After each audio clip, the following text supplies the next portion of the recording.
Chicago, 2011. A cop is murdered. Police and prosecutors swear they have the trigger man. He swears he didn't do it. How far will each side go to prove they're right? Like it's just one bombshell after another, where you're like, what? The story of a PlayStation, a brain-eating amoeba, and the relentless pursuit of justice. Off Duty, out now. Listen wherever you get your podcasts.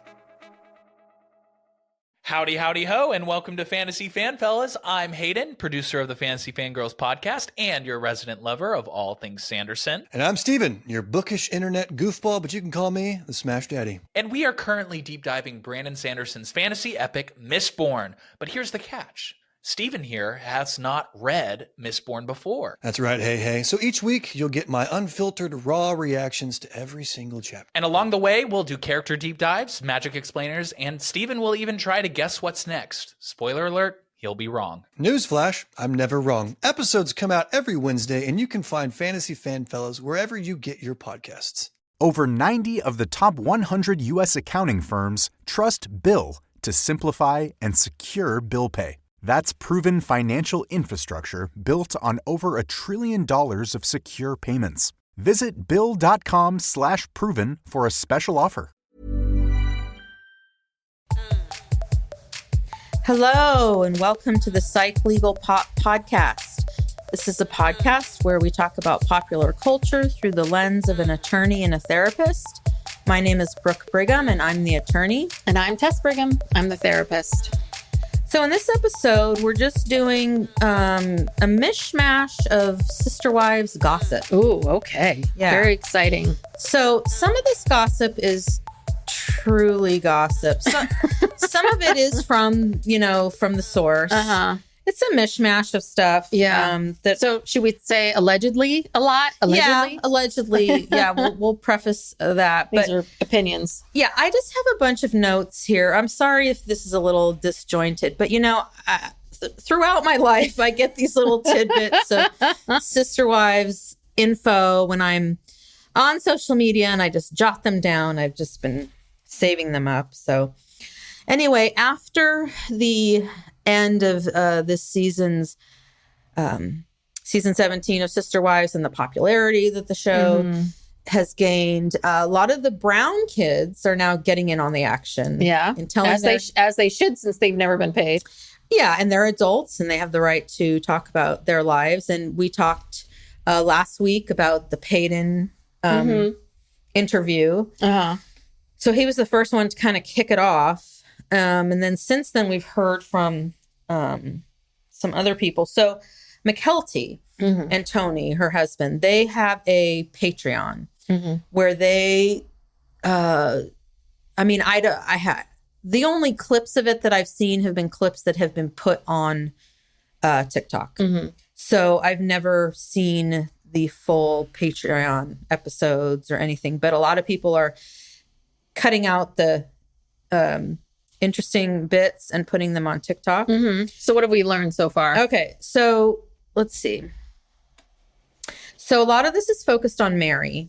Mary is the focus of a lot of this stuff. But anyway, McKelty kind of gave like a statement about Mary because Payton, brought this up, that she was abusive to the children. And McKelty said that Mary was never physically abusive towards her, but she was emotionally and verbally abusive. And she said that she felt, and a lot of her siblings felt, that she got the brunt of it. Oh, interesting.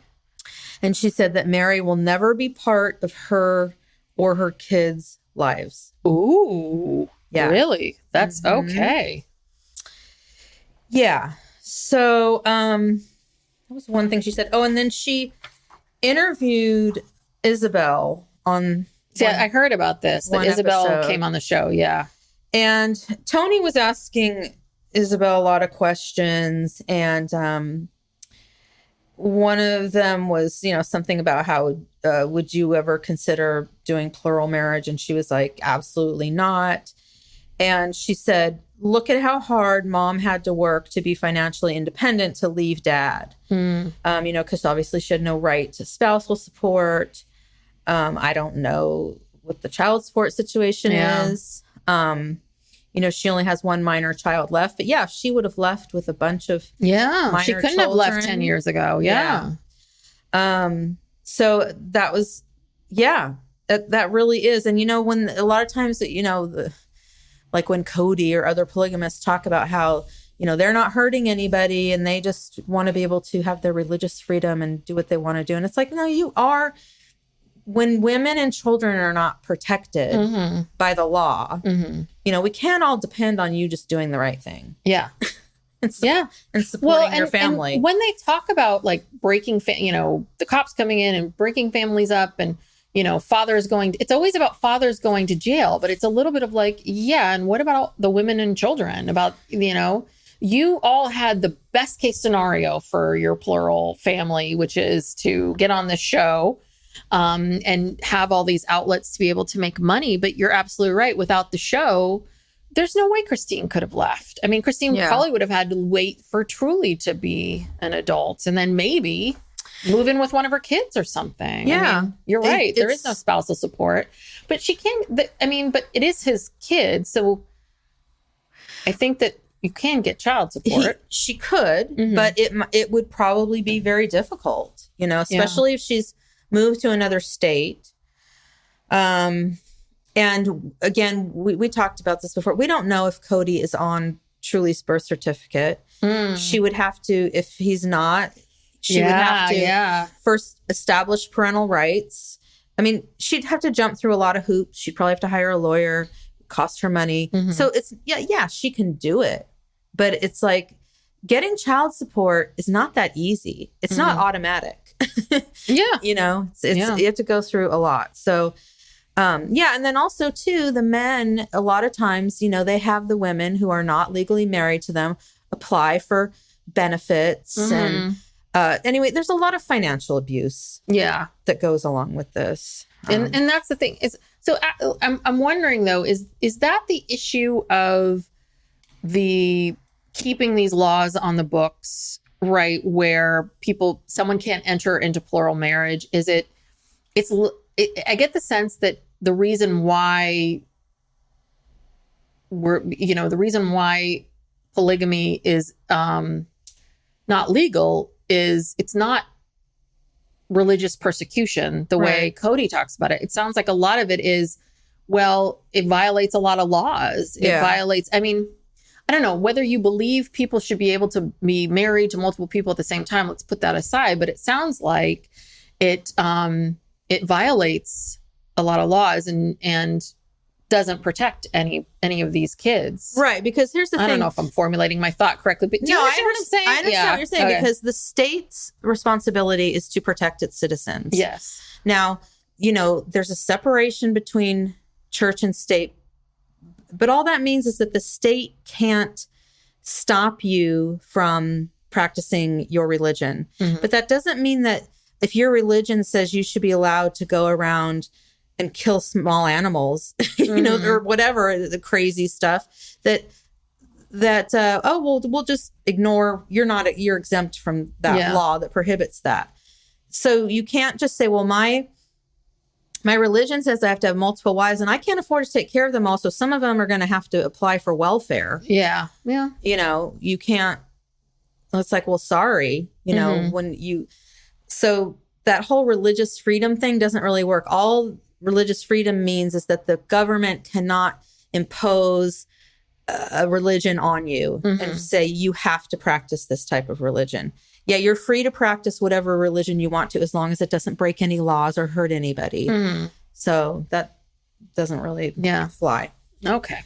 So anyway, so McKelty says that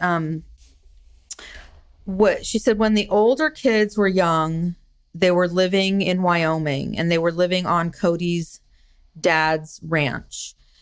And she said that they were dirt poor. They were lucky if, they got to eat hot dogs. That was a luxury. Wow. Was to have a hot dog. She said that mostly they ate old bread from a bakery that was on the ranch.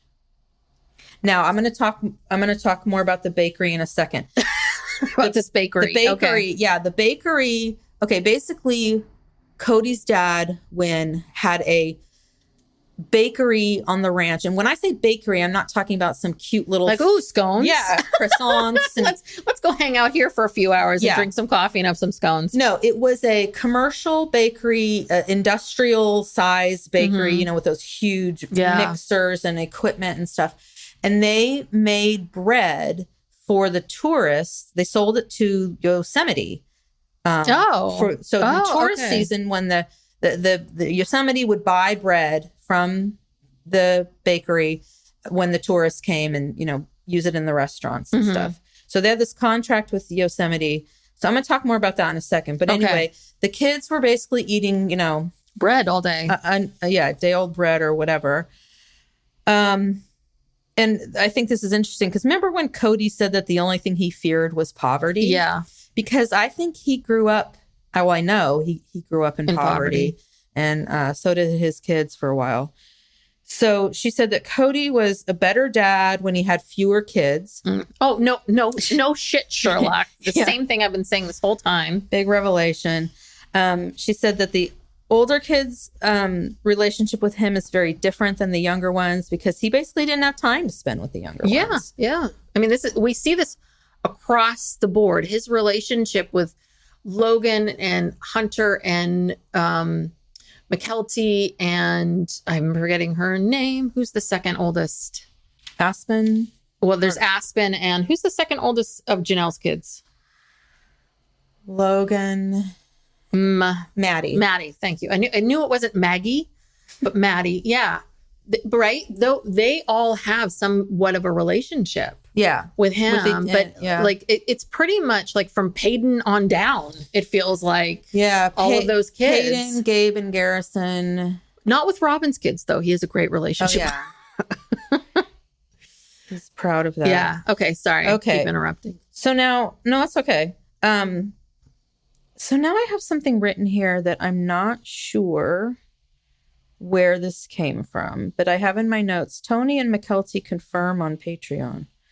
Okay, well, allegedly, a lot of this gossip that's been going around has to do with Mary having an actual affair, actual physical affair, before the catfish, before the show started, 2007, 2008, somewhere in there. And that Leon found texts and emails between Mary and two other people. And there was like this physical affair, went to therapy. And Who went to therapy? Mary and Cody and, Okay. and the family. And I think, so this is kind of right before they're going to get this show. And I think that, I'm sure that factored into it that they didn't, I mean, Cody couldn't have this divorce or like break up with Mary and then get this show. Yeah, it's true. That is true. that If he was- was already thinking about the show or thinking that it was going to Yeah. happen. Interesting. And so, yeah, that catfish thing. And then, but there's some speculation that that catfish, well, I don't know. No, I don't know. Well, anyway, it was a big problem. You know, the catfish obviously Yeah. was a big Oh, yeah. problem because like this is happening again. Leon was really, really upset. And again, I think she found out, she told her mother, you know, you're being catfished. And again, I think she They. had they had evidence of this. I don't know why Mary's so careless with her texts Yeah, and Mary's emails. not good at cheating. She really needs to No. work on this. She leaves a trail. She does leave a trail. Mary, you got to get wiser about this. Yeah. Well, you don't have to anymore. You and Cody are Right. over. So, And allegedly, Leon was upset that they were forced to lie about it because they knew that it was a real emotional affair because she overheard phone sex. this is Mary. This is why if you didn't have a quiet home, yes, your house is too quiet, Mary. Too quiet. Poor Leon. I know. That's really so. Again, we've been talking about Leon. Like, it really does bring some things into. I mean, maybe it is possible that Leon isn't talking to their mother. Yeah. maybe Leon's been holding on to a lot of stuff that they don't want to hold on to anymore. Yeah. Huh. And that's a lot, I feel, for Leon. Yeah. So, and I think that also 2008, wasn't that around the time when Peyton said that there was the violence with some of the kids, or was that earlier? I can't No, I remember. feel like it was earlier. The sense that I got from that interview was that he, that they all, that it was always bad. Like it was always, Mary was always the one Okay. that was really strict and didn't want anyone, climbing over her furniture and all of that. So I don't know. I think Mary has always been this way. Personally, I think Mary's a pretty selfish person. And you can see that in a lot of ways on the show. And I think that she wants what she wants when she wants it. And I think that that's when she, saw Robin and was like, ooh, let's do that. Let's bring her in. Yeah. And I think she's gotten bored in the marriage many, many times. She's very impulsive. Yes. Yeah. And I think McKelty said this, that basically the show started under false pretenses. Ooh. Because all of this was going on and then right they're bringing around in the time of the show. Yeah, because what we saw in the first season was that infamous when they went to Lakai and they had that 20th anniversary dinner. She asks him about like brother husbands, and he has that infamous thing of like the vulgarity of you with another man. So that's why I got the sense that was it. So if that was what was happening, then that takes on a new meaning. Yeah, so because she's saying, well, if you can be with other women, why can't I be with other and so men? Maybe that's what she got that thought in her head. Yeah. And you're absolutely right, because if that's how she was feeling, then that shows that polygamy doesn't work. Yeah, Or because polygamy is a problem. Because that conversation at that dinner was very strange. It was. I never understood it until now, maybe coming to light, because it was not celebratory. Yeah. It was this very intense, serious conversation. And yeah, I think that they probably almost broke up over this. Wow. But decided not to. Okay. Well, yeah. For the show. So going back to going back to the bakery and the property in Wyoming. Okay, so Cody has a nephew whose name is Benjamin Brown, and he is currently a stand-up comic. And I believe he's one of Cody's brother, his full sibling with his mom and dad, one of his brother's sons. Okay. It's his nephew, not the one who was killed, but the other one. And I think his father is Scott.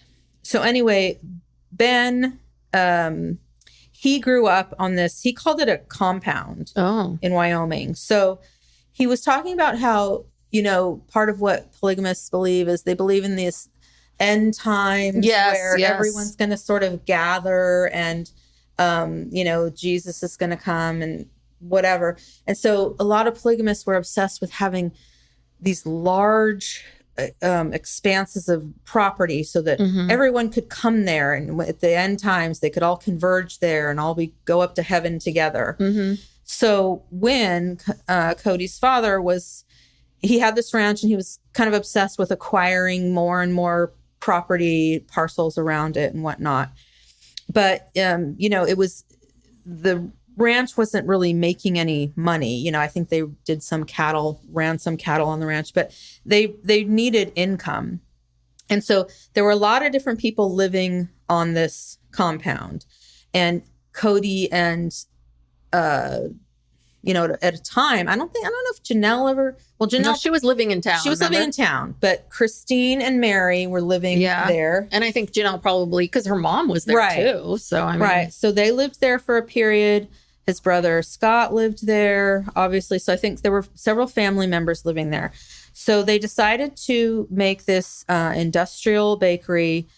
And basically, Ben called it labor trafficking. Oh. Because they used all of the children. He said that at any one time, there were like 20 to 30 people living on this compound. And like roughly half of them were children. they used the children to work in the bakery. What? Yeah. Oh. So he was forced to start working in the bakery at age 8. He never went to school. He was homeschooled. Oh, gosh. But I don't know when he went to school. He said he rarely left the property. He said he worked 6 days a week during the summer when the tourist season at Yellowstone. He said he worked every day of every summer from the time he was 11 to 18. Oh, my gosh. He rarely left the property except to go deliver this bread. So this was his schedule. He worked 6 days a week. So Monday, he'd have to get up at 3 a.m, start baking, and work until 10 p.m. Are you serious? Yeah. Okay, Tuesday, they had to get up at 2 a.m. Granted, he just got off work at 10 p.m. Yeah. I think he's maybe 11 by this time that he started doing this schedule. You can't even get REM sleep. No. I'm No. livid. So they would drive to Yellowstone on Tuesdays. They'd leave at 2 a.m. They'd get back at midnight. And he said that he had to drive. He's in with his dad in the van sometimes because they were both sleep deprived and tired. Yeah. And the dad would say, I'm too tired. You got to take over. And he would have to drive this van to Yellowstone. Okay. The next day, they got to sleep until 6 a.m. Ooh, luxury. And then this was on Wednesday, they would make granola. And he'd work until 5. And he said that they ate granola dust for breakfast every day. Oh, my The gosh. kids who worked there. Okay, Thursday, get up at 2 or 3 a.m., work till 10 p.m. The next day was another Yellowstone run. Get up at 2 a.m., get back at midnight.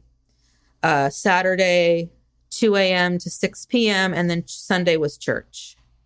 And then did he finally get to rest? I mean, how could his brain was developing at That's that what he time? said. He said he was sleep deprived, food deprived. He's a boy. Oh my, this breaks my heart. yeah. And I don't know how many other kids were working there. I don't know if Cody ever had to work there. Mm-hmm. You know, this guy's younger than Cody. So maybe when Cody was this age, they probably didn't have the bakery. But that is awful. Yeah. Oh, and then, okay. So when he was 18, so the family was kind of obsessed with, so this is the time around, you know, the Warren Jeffs and the LDS stuff. And so they started feeling like they needed lawyers in their family to like help them, protect them, and do legal work and stuff. So they would take the kids on the compound who seemed kind of smart, who could read or whatever, and they'd send them to college so they could become lawyers and then work for the compound. So he got to go off to college. Oh, good. He was smart enough to do that. Yeah. And I think one of his sisters did too. And so when he got to college, you know, got a taste of the real world. Yeah. And he eventually just left. He never went back. I think I would do the same thing. I'd be like, peace out, people. Like, I would want the college education, but like, if I could go get a job and live a life and not have to be sleep deprived, I think I'd run and do it too. And one of the things he talked about was how, the sleep deprivation. He said he's now so awful. He's now like 30-ish, maybe like early 30s. And he said that it's something that he's still getting over, you know, like, because he was so sleep deprived and he was probably delayed in a lot of ways. And and that he's really had to go through a lot to try to regain his health. Well, you know, that's what like Katie Couric and all those people say. They never got used to waking up at 3 a.m. Yeah. That even now it still affects them. So that's heartbreaking. Yeah. Heartbreaking. The fact that he's a comedian is a little bit like, what have you got to laugh about? But you know, that is heartbreaking. He's really big on TikTok. I think he goes by, what does he call himself? I think he calls himself Fresh King Ben Brown or Benjamin Brown. Something like that. Give him a shout out, everybody. Yeah, go support. Check him out. Support this kid. He's worked his butt off. Yeah. So this is Cody's family. Okay. Let's just put this into context. This is all orchestrated by Cody's father. Mm-hmm. And this is what was going on out there. I mean, this is just hideous. Mm-hmm. absolutely hideous. And Well, what's interesting is you hear on the show about how like Logan and Hunter and all those guys will go to Wyoming for the summer and they're happy to do it. So I wonder what they were making yes, them do. were they, but they were thrilled to come back.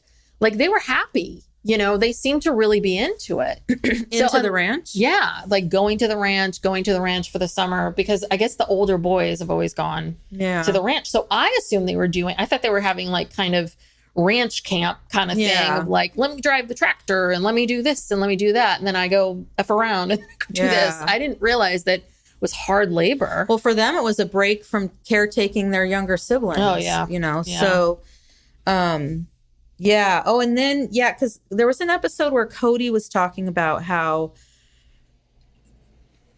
I don't think his father worked him like this on the ranch, but he did have to do a lot of work on the ranch. And he said that he remembers that he was always cold all the time. He remembered always being cold. And he would have to get up and he would have to go out in the freezing cold and the snow and run the cattle. So his dad did work him. Yeah. Not to this extent. Cody actually went to school. But he was talking about a time where, you know, he was into wrestling and he thought that his parents were going to buy him, you know, he had earned his letter in wrestling and he thought he was going to get like one of those jackets, you know, the Letterman's jackets or whatever.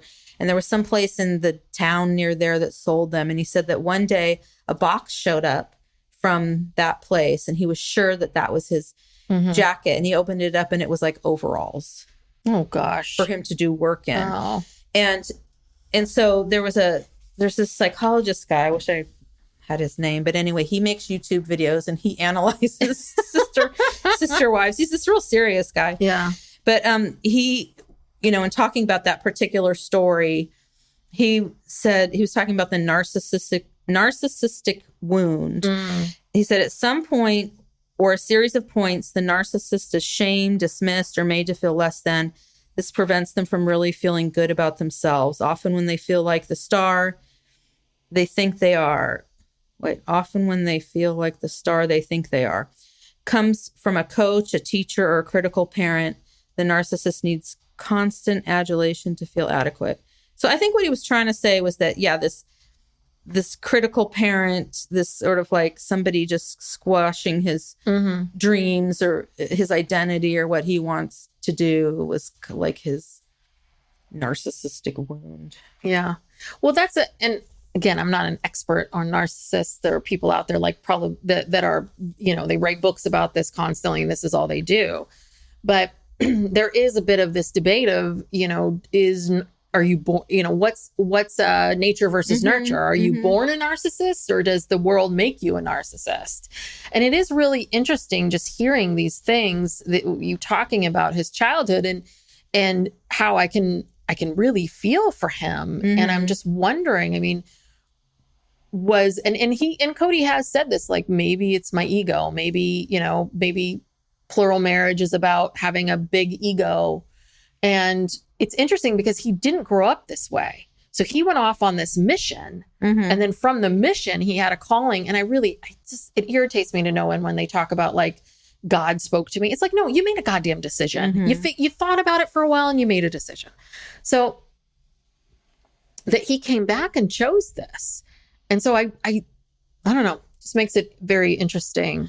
You know, maybe the narcissism wasn't there. And maybe once he was out on this mission, he was like, oh, this is a really good feeling, helping people and being wanted and being seen, you know. Oh, plural marriage maybe will give me that. Well, and then to seek and to very clearly seek fame. Yeah. After that. So, well, remember when he went back to his town and had kind of a reunion with his high school best friend and I don't know if you've gotten to this. God, yeah, I have. That guy was such a jerk. Yeah, he wasn't very nice. But I think that, you know, everybody said that Cody was a real showboat. You know, he loved attention. And they all thought he was gay. Yes. Which I thought was interesting. More than one person. Oh, which I like think 5 people. Which is very interesting. Yeah. Right. And so I think that Cody just really liked attention. And he was like, well, how can I get attention? I mean, being a polygamist is a way to get attention. Yeah, it is. You know, people will always be interested in you. And he was, you know, he was attractive, he was outgoing. So he had a lot of women, young women interested in him, you know, I'm sure. And it was like something that made him different. So, and you can see how, he's proud to be a polygamist. Oh, yeah. You know, and he chose it. So anyway, very, That's interesting. very troubling, but, I think that's all I have about, McKelty. But okay, so then there's this account on TikTok that's called Toxicity. Yeah. TEA. And it's an anonymous account, and a lot of controversy about it because some people just think that it is fake as hell, and anyone who believes any of this is stupid.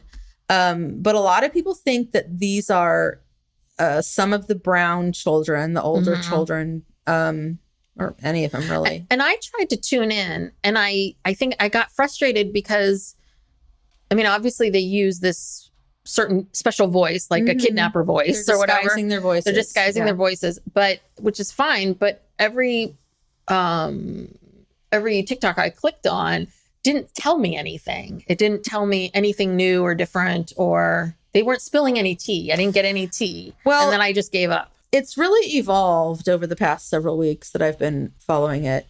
At first, it would come on and it would kind of wouldn't tell you anything. But then I read somewhere else that what you have to do is you have to go into the comments. Oh, okay. And so like the post itself would drop some kind of little hint or a little bit of information. And so then people would go into the comments and they would say, "Oh, are you talking about this?" And then the account holder would comment and say yes or no, or give more clues. So it's kind of like a game. Yeah. Then they stopped doing that. Then they started doing more, really directly talking about Mary without naming Mary. And for a while they were using these fake names, like they were calling Mary Marilyn, and like Cody was some other name started with a K. You know, they were, but you knew who they were talking about. And they were talking all about this affair that happened, the physical affair and the abuse, and, you know, saying all kinds of things. So what do you got, like the best of it? I got a few stuff. So saying that Mary was not catfished. Now, this is all alleged. This is from Toxicity. This is not my opinion. I'm just reporting what they said. Mary was not catfished. It was the only way to handle the situation without losing the show and all of the money from the show. So that would mean that she had an affair before the show and after the show. But after the show, the affair was with this woman.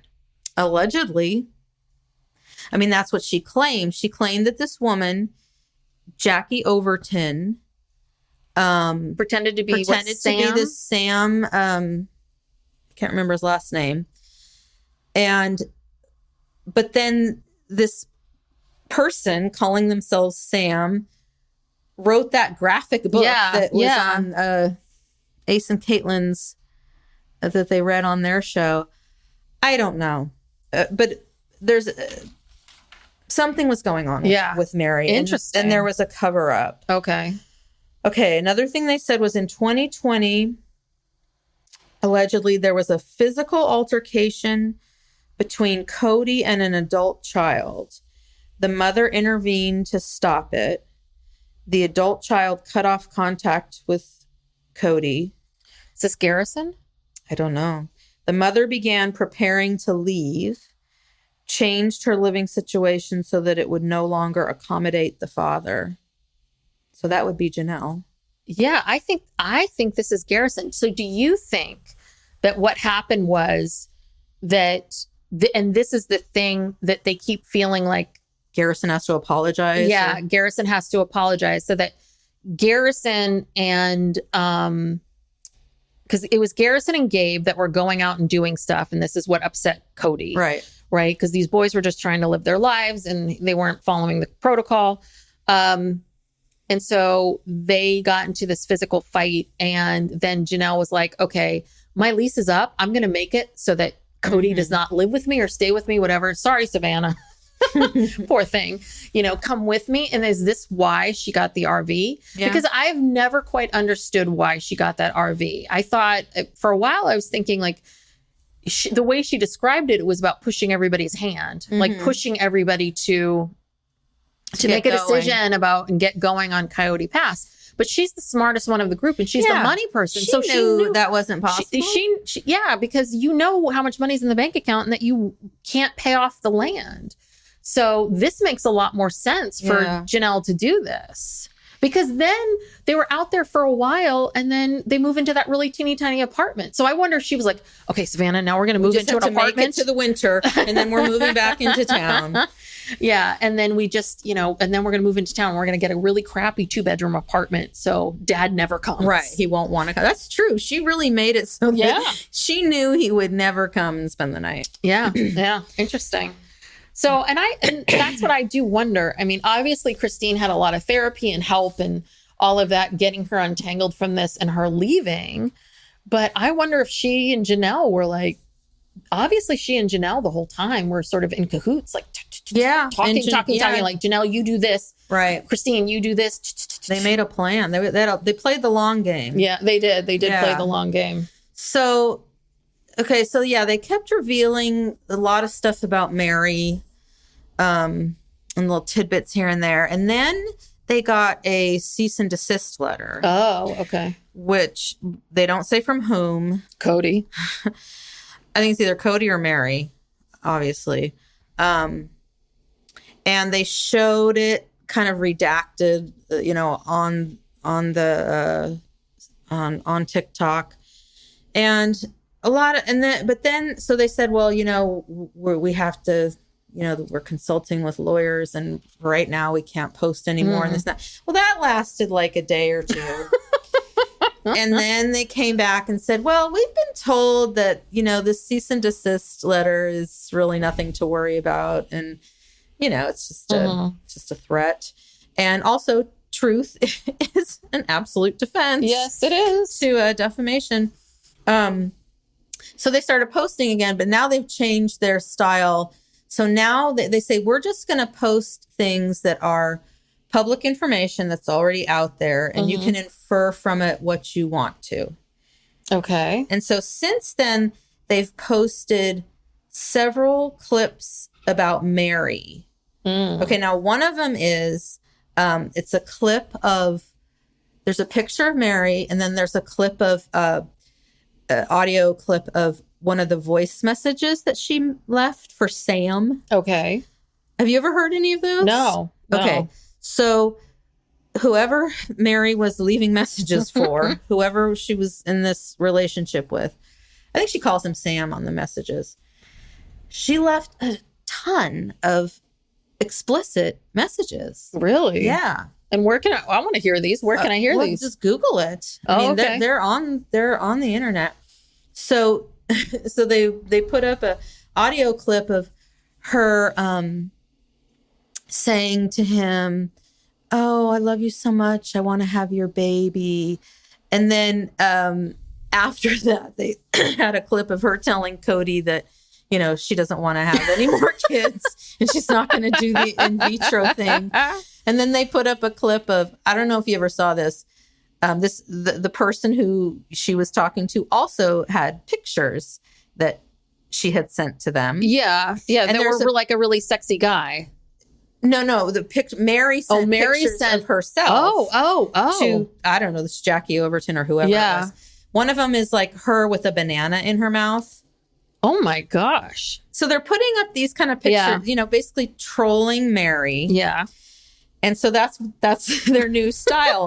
I mean, I don't know who this is. I mean, we could all just be being catfished at this point. Maybe we're all being catfished. And it's entertaining. Yes, it is. Really. God, I got to start. I'm going to, because I paused rewatching the show for a while because I was watching other things, but I'll get back into it. But I am on season 9. I'm on the season of the infamous catfish. Okay. So the entire season I've been watching Mary like very like closely, like what's going on with you, Mary? You know, why are you leaving the room? Like what's happening? Well, that's the thing. I mean, we don't know if any of this is true, but a lot of the stuff they say really does make sense when you go back and you compare it to clips from the show, and you're like, well, yeah, that makes sense. So I don't know.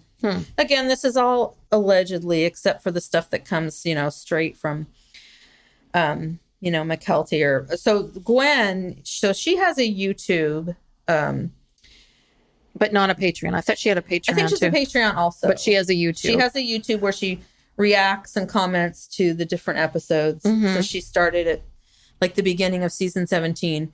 And she's clearly never watched these things before because she's always like, oh, huh.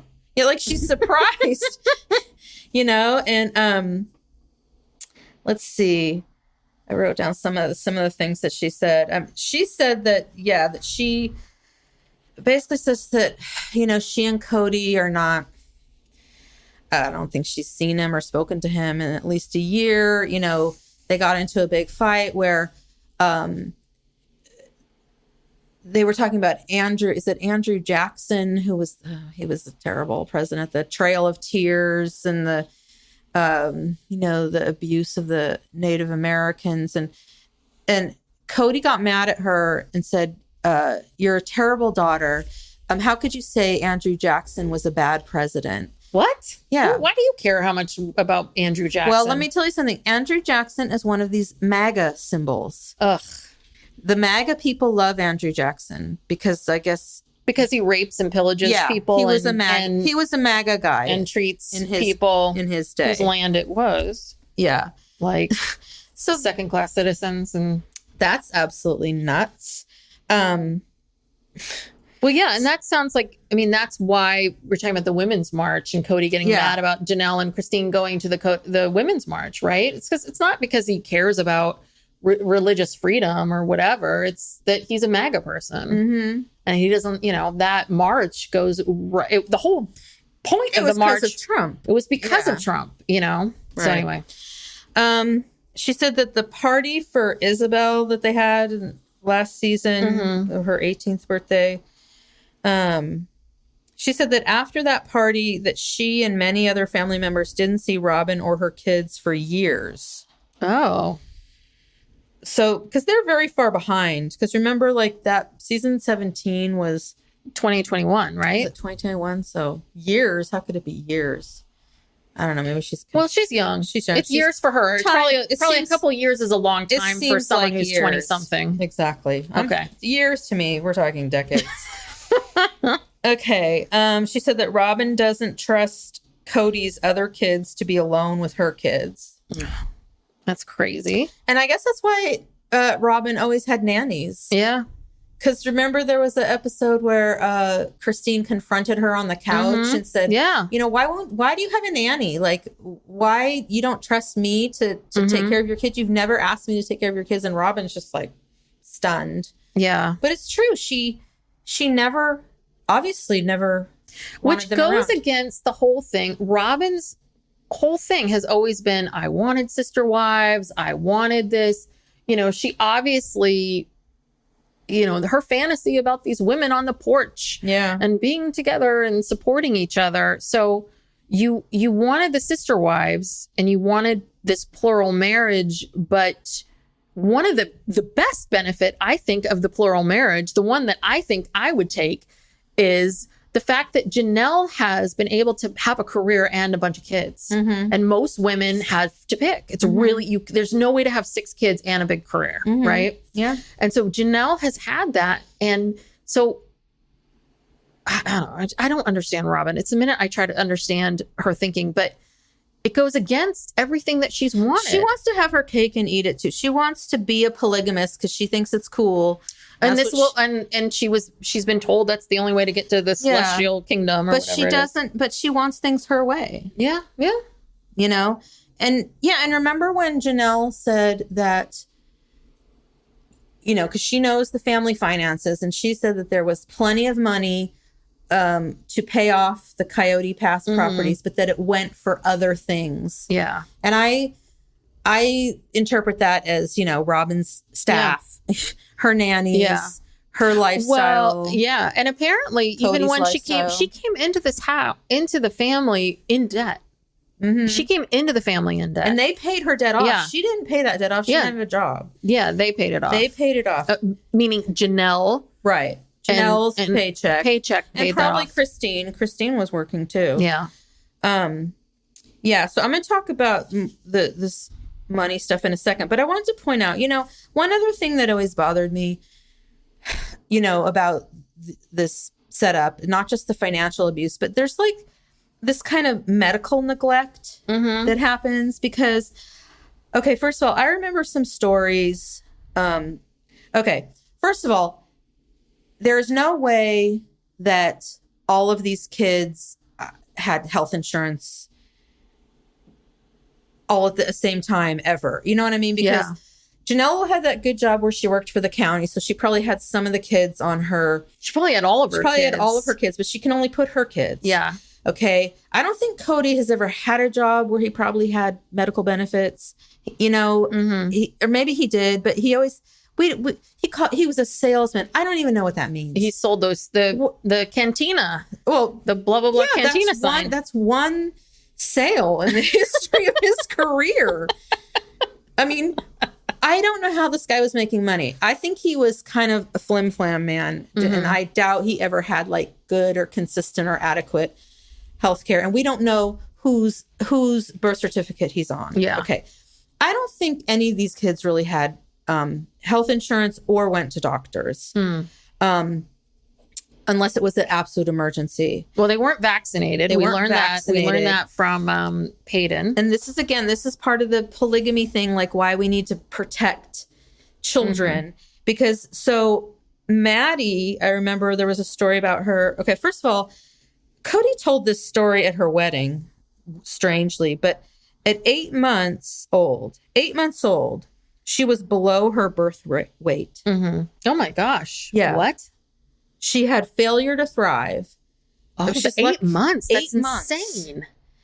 So at 8 months, she's what, 7 pounds? Yeah. Unless 6 she was pounds? a 20-pound baby. I don't know. Yeah. Yeah, That's frightening. that doesn't seem totally accurate, but even if it's marginally accurate, that's concerning.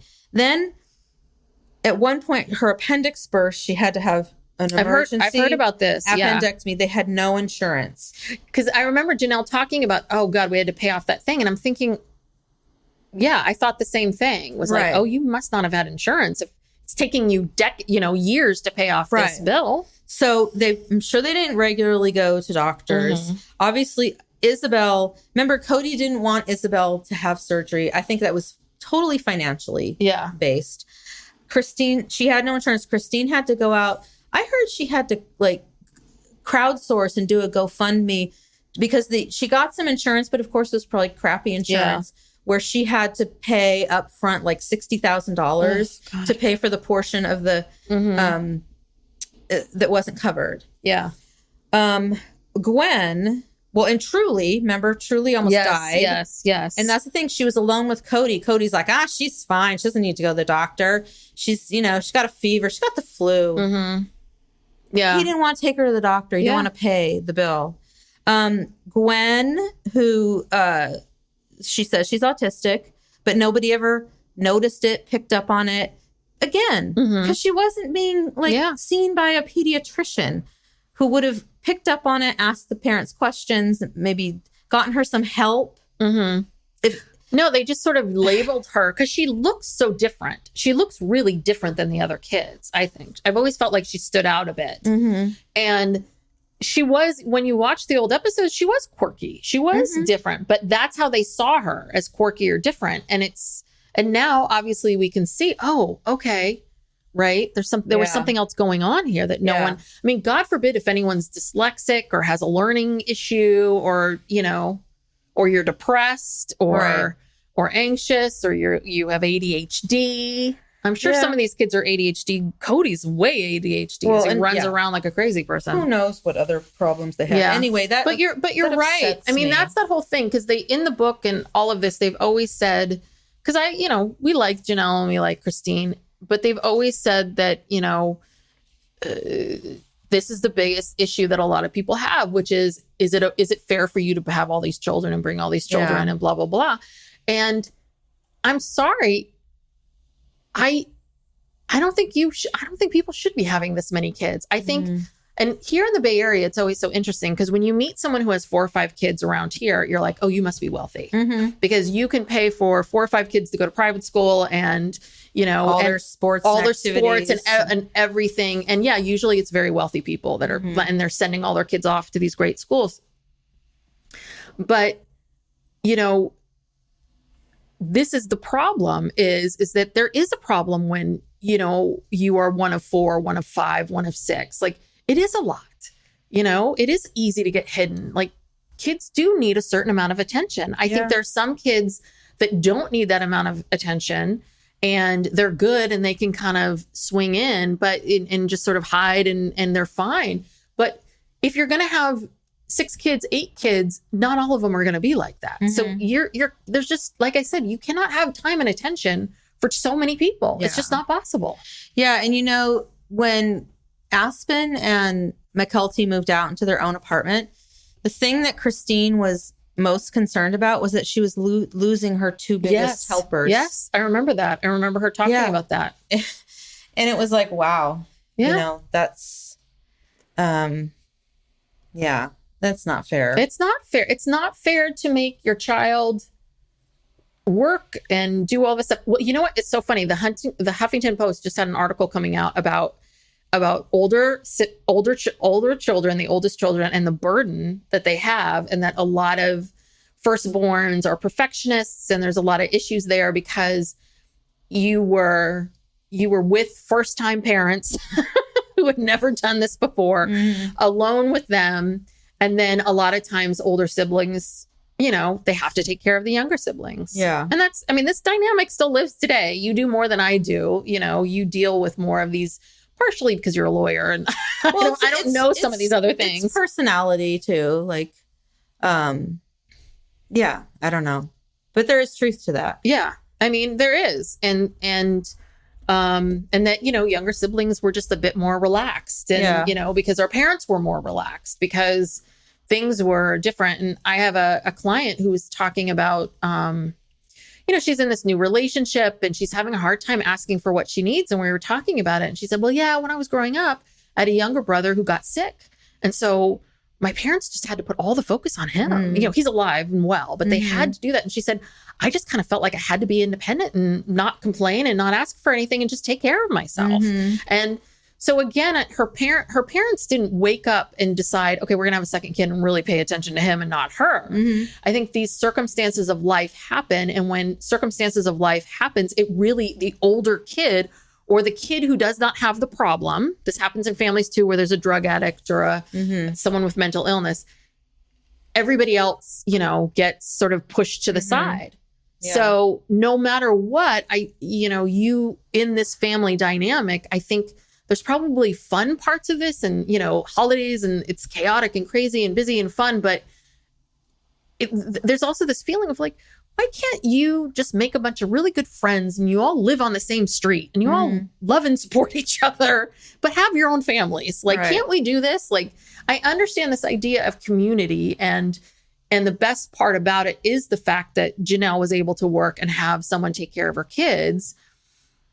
But that doesn't seem like enough for what you lose and how tough it is and what you sacrifice along the way. It just doesn't seem like a beneficial deal. Yeah. Definitely not for women, as always. So yeah, I would love to hear from Aspen and Logan. Yes, yeah. Well, and I think interesting. but again, I've said this many times. They just lay lucked out with those kids because I don't think they would even complain about it. I really do think that.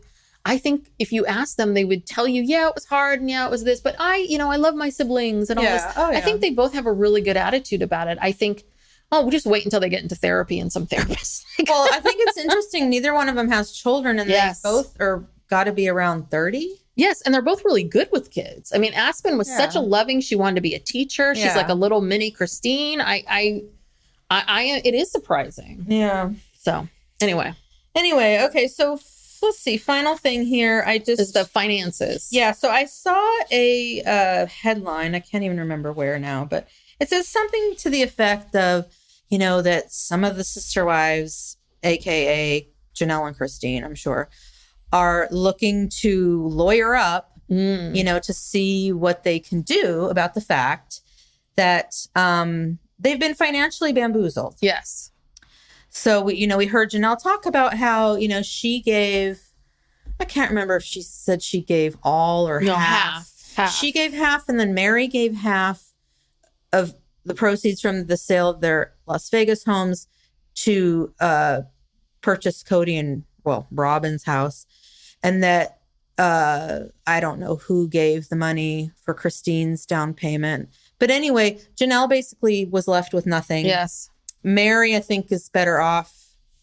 I don't know if she has any of that money left from. But she's got property. She's got has the the inn. So and maybe that's why she said, okay, take my money. I'll do that. But why didn't Janelle get anything? I mean, what happened to the proceeds of Robin's sale? So shouldn't the proceeds from Robin's sale and Mary's money be enough to get Robin a house?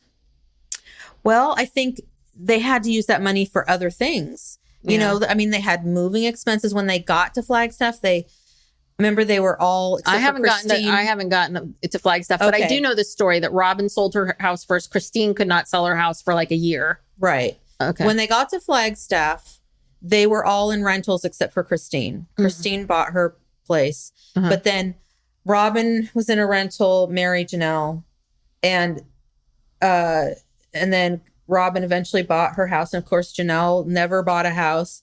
Mary has never bought a house in Flagstaff. She's been renting this whole time too. But I mean, that's the thing. It was such a financial clusterfuck. Yeah. When they moved, the houses didn't sell. They really moved, they missed the window for the good market. And they didn't make I don't know. It's hard to say. I know how much they purchased. They all purchased their houses for them. This was their budget, $445,000. That's really, and I know this was a while ago. That's really good for that house. Those were nice. Houses were nice. Yeah. They were like 4 or 5 bedroom houses with all new everything. I'm just saying those houses here would be $1.5 million, maybe 2. Oh yeah. More than that. Yeah. And it's a private cul-de-sac. Yes. They had a gate. Yes. They were the only people in there. They were so dumb to sell that. I know. So anyway, like Robin's house actually sold for the most. It was $603,000, but that's only $158,000 gain. Closing costs. And I don't know how much they paid down. They could have paid down a bunch of interest in that time, principal in that time. We don't know. But knowing Cody, they were probably interest-only loans. Yeah, I'm sure. So I don't think they paid down much because they were scraping the bottom of the barrel to get those homes, like scraping and like putting things together with like tape. Right. And the reason why they probably had to move was probably because the interest-only period was ending and they were going to have to either make a huge balloon payment or refinance everything. Anyway, that's all speculation. But the point is that they, all of this was just so random. They had no plan. It was like, okay, it was just putting out fires. Oh, okay, well, Robin can't find a rental. She's going to have to buy this house. So we have to, give her all this money to do it. Like it's an emergency, and she had to have a certain kind of house with a certain number of bedrooms and all this. So anyway, Robin's house was purchased for $890,000 and they had to put $225,000 down. So they had needed a big down payment, which is why they had to take all their money. And then literally like the next year, they took out $150,000 home equity line of credit. And then on that house, on Robin's house. Okay. I don't know how much of it they used, but then they refinanced. But then they took out another line of credit for $130,000. So basically, as of about a year ago, they owed like $550,000. So I don't know where all this other money went. And the Coyote Pass parcels, they paid for 2 of them in full. And then 2 of them have mortgages at least at the time, for $170,000 each. And God, they've been paying for this land. yeah, Jesus they've been Christ. paying Like a monthly payment. every month. on 2 lots, and also even the lots that are paid off. There's taxes. There's Yeah. probably road fees. It's in a subdivision, so I'm sure there's some kind of fees, for that. There's a lot of other expenses they have to worry about, and so yeah, I mean, I don't know. I mean, I don't know what Christine's situation is, but Janelle, she could try to bring a lawsuit based upon some kind of an oral contract. Like maybe they said to each other, oh, if you give us this money for Robin's down payment, we'll do this, or you'll get this. I mean, there had to have been some discussion. Well, and also it sounds like because Cody, the way in which they think things through is so last minute and so crazy that I'm listening to this really interesting podcast called Queen of the Con. It's really good. Queen of the Con. And this 3rd season is about the socialite who scams people. And one of the things that she did is she would she'd get a roommate and then, of course, scam the roommate. And then the roommate was telling the podcast host that this woman would come in the middle of the night and wake her up and say, oh my God, I need you to sign this. Can you sign this? This is for this, this, and this, lying to her about what she was signing. And, you don't know this person very well. You're getting woken up, you're half asleep, and you're like, oh, okay, this is what the form is. Okay, great. So what I wonder is if what happens is that Cody comes to Janelle and Janelle says, no, not going to happen. And then it's just but she needs the house. He harangues her and keeps pressuring her and putting her in this place where she finally is okay, fine, just shut up about it, Yeah. And I'm sure he made promises to her. Yeah, I'm sure he did. Yeah. So those oral promises are enforceable. I mean, if it was an agreement that had to do with an interest in land, that has to be in writing. Like if they said, oh, well, we'll give you half ownership of this or that would have to be in writing. But if it were just a straight oral agreement that, give us this $100,000 and we'll pay you back. Yeah. That's legally enforceable. Yeah. Okay. Well, Janelle, if that's the truth, you should go for it. And just all of this, it's so pathetic. And what were they thinking buying all this raw land, has no utilities on it? That, how much money that would cost to run utilities to all of those parcels. And then Cody wants to redo the subdivision, redo the lot lines and all. I mean, he's just so in over his head. And yeah, there was someone online who was a title expert who was explaining this. And so they said that, when you buy separate lots with separate loans, they need to merge the lots to do a lot line adjustment. And to do that, all lots have to be paid off because as long as the bank owns the property, you can't do anything with it. And it's also harder to get a construction loan if you have a high balance because, I'm sure those lots that they owe 170 each aren't worth more than that. Yeah. Janelle, fight for it. Hope that but she's making a bunch of money from Plexus. Hopefully she's, bringing in a lot and she can buy her own place or something. But yeah, if Cody did promise her that, then, she definitely should go after him and they can pull it out of Robin's house then. Yeah. Or sell Robin's house or sell those. Yeah. Lots. I just don't know why they haven't even sold them yet. Or maybe they have. I don't know. He's just stubborn and to add insult to injury, you remember I think Janelle used an inheritance to help buy that Lehigh house. Oh. Because remember there was something, I think it was it in the book? Yeah, I think this was in the book. They said that Janelle had an inheritance. Anyway, Janelle always gets screwed. Yeah. She used her inheritance and just handed it over to these people. And then she cashed out her 401k when they had to move to Las Vegas. Yeah. And that's what that's one of the things about Mary that really irritates me is Mary has like no sense of, we're a family, we're in this together, and I only have one kid, and that maybe I need a 2-bedroom house. I know. That maybe I can save them all some money, and I don't need the wet bar, and I don't need all this 6 stuff. bedrooms. Yeah, and 6 bedrooms and all of these things, just because you wanted to fill up those bedrooms, just because you wanted all those That's things. an asinine argument. It is. It's so insane. And that's one of the things is I feel like there are these lines of there's what they say and what they do, right? And then there's these lines of, we're a family, we do everything together and we support each other. Well, not really, we're all happy to be here and we don't get jealous. Like, I don't get jealous, or we don't have these feelings, or we don't have that. It's like, no, you do. Like, all of these things that you're talking about, that we're talking about, is a problem. It's a problem to have 18 kids because you cannot communicate. You can't hold these relationships with them. It's a problem that, you're one of the people is making all the money, earning all the money, and never able to have the same amount as everyone else. And so that really bothered me when I saw that, of like, Mary, like, it was a rental house. It wasn't even the permanent Vegas house. It was a rental house. It was something that they were supposed to be in for a year. They found her a place. It was kind of blah. It was like 2 bedrooms or 3 bedrooms. It was kind of blah. And she didn't want it. She had to have the other one. Well, she did the same thing when they moved to Flagstaff. Of course she did. She had a ginormous house. For one person. Has a ginormous house. Yeah. I don't know. I guess she's still there, but yeah.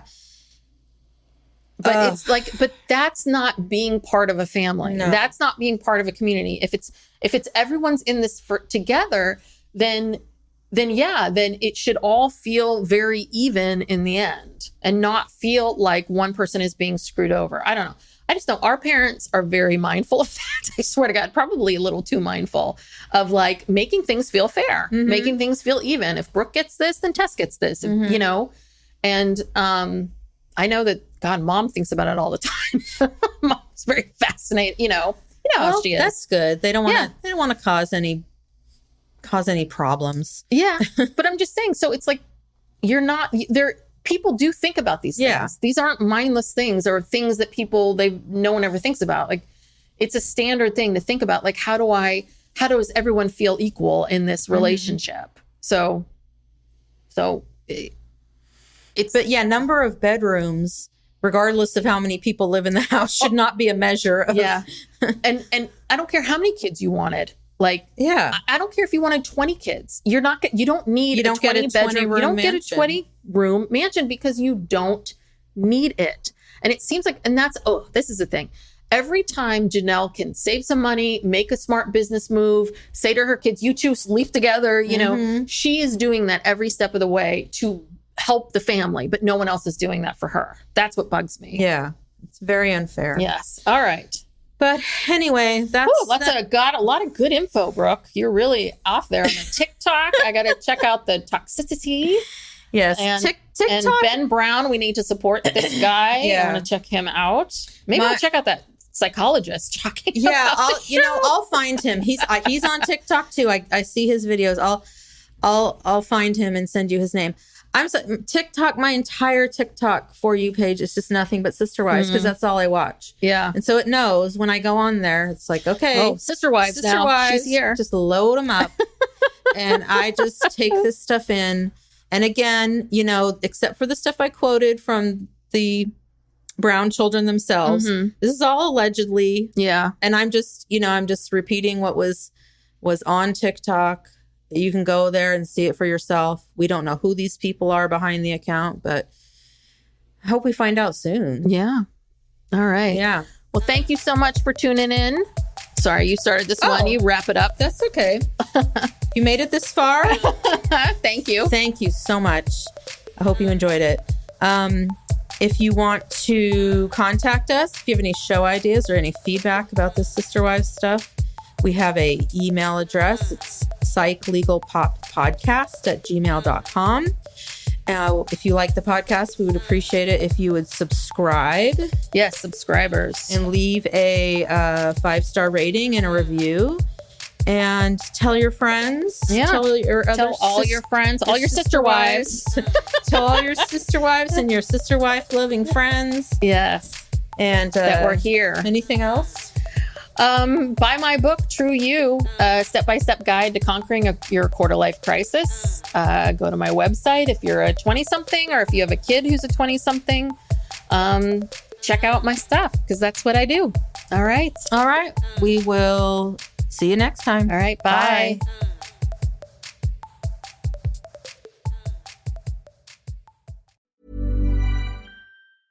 Howdy, howdy, ho, and welcome to Fantasy Fan Fellas. I'm Hayden, producer of the Fantasy Fangirls podcast and your resident lover of all things Sanderson. And I'm Steven, your bookish internet goofball, but you can call me the Smash Daddy. And we are currently deep diving Brandon Sanderson's fantasy epic, Mistborn. But here's the catch. Steven here has not read Mistborn before. That's right, hey. So each week, you'll get my unfiltered, raw reactions to every single chapter. And along the way, we'll do character deep dives, magic explainers, and Steven will even try to guess what's next. Spoiler alert, he'll be wrong. Newsflash, I'm never wrong. Episodes come out every Wednesday, and you can find Fantasy Fan Fellas wherever you get your podcasts. Over 90 of the top 100 U.S. accounting firms trust Bill to simplify and secure bill pay. That's proven financial infrastructure built on over $1 trillion of secure payments. Visit Bill.com/proven for a special offer.